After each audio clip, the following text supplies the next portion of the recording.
Okay. Today is 3.6 inverse functions. Consider the following question. What was the world population in 1997?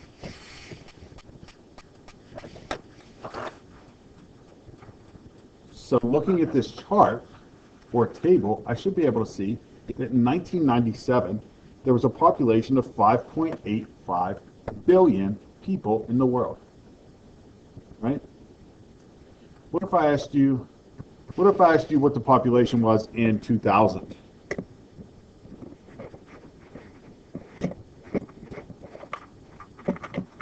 Yes, this is not a trick question. It actually is 6.08 billion, right? And so this is fairly easy to figure out, right? If I wanted to look at a graph of this, I could look at the graph and I could see that in 1997 we would be here, which is looks precisely to be 5.85 billion in 1997, right? So this is all some stuff that you've done before. Okay. Now I want you to kind of erase what we just did, and I want you to ask this question. In what year was the world population 6 billion?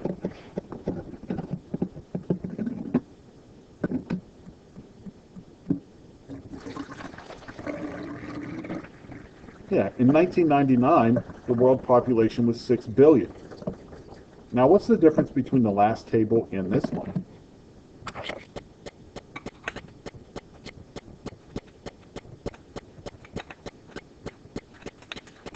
In the last year, we started with, in the last table, we started with the year and finished with what the population was. In this one, we started with the population and figured out what year that occurred. If I look at my chart, you'll notice that my years are going up the side now, and my population is across the bottom. You see how much less effective this is by looking at how these dots are centered. However, this is called an inverse function. It's where I'm kind of switching my x's and y's.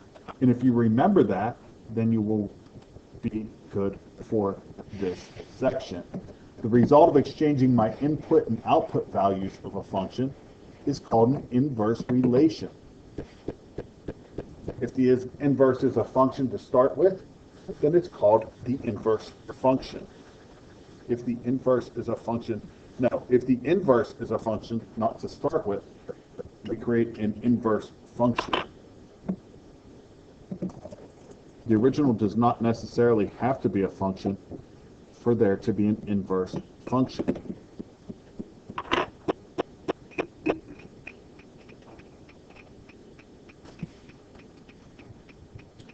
Graphs of inverse relations. Suppose that xy is a point on the graph of a function. Then yx is a point on its inverse function or relation.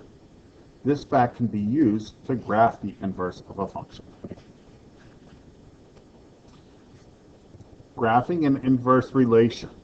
The graph of a function f is shown below. Graph the inverse and describe the relationship between the function and its inverse. Okay, I'm going to let you write that down and draw the graph before I move on to the explanation. For those of you watching at home or watching the video, I'm actually pausing the video right now. So you're going to have to pause it as well so that you can get all this written down, because I'm going to come right back with the explanation.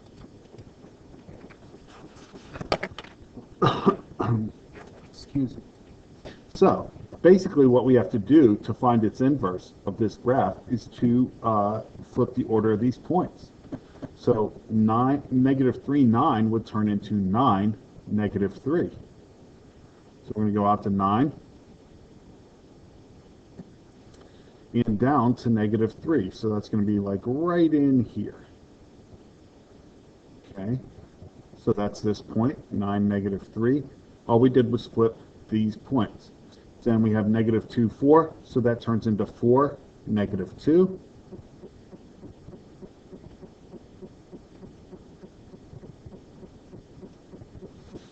Then we have -1, 1. That turns into 1, -1. 0, 0 stays 0, 0. Then we're flipping these points. 1, 1, well, that just stays 1, 1. 2, 4 turns into 4, 2. And 3, 9 turns into 9, 3.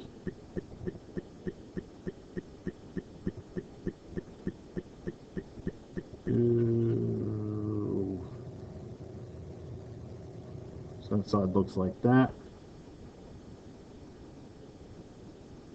And this one looks like that. It does look janky, as some people may have said. But, I mean, this is the best I can do with the materials I'm given. Yours, all at home, all probably look janky too, if you bothered to graph it. But, I bet it does, because the parabola is easier to graph if you just have a pencil and paper. Anyhow, so when we describe the relationship between the function and its inverse, how would we describe that? So the inverse is still centered at 0, 0, or still has a vertex at 0, 0. It looks like it's just folded downwards, right?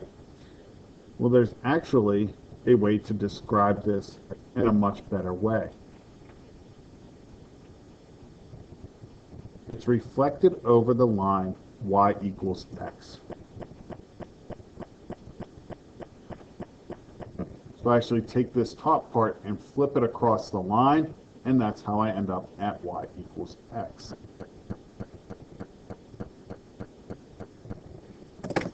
I'm sorry, flip it across y equals x. That's how I end up at the black parabola that I drew. And basically that's it. That's how I would describe it. Reflection across the line y equals x. I could also say it's been rotated 90 degrees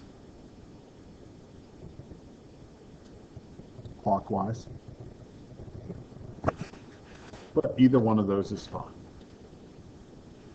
Okay. Graphs of inverse relations. Let f be a function. Wait a second. That's what we just said. Look at that. If xy is a point on the graph of f, then yx is a point on the graph of its inverse. The graph of the inverse of f is a reflection of the graph of f across the line y equals x. Wow, who would have guessed? Oh, wow. Yeah.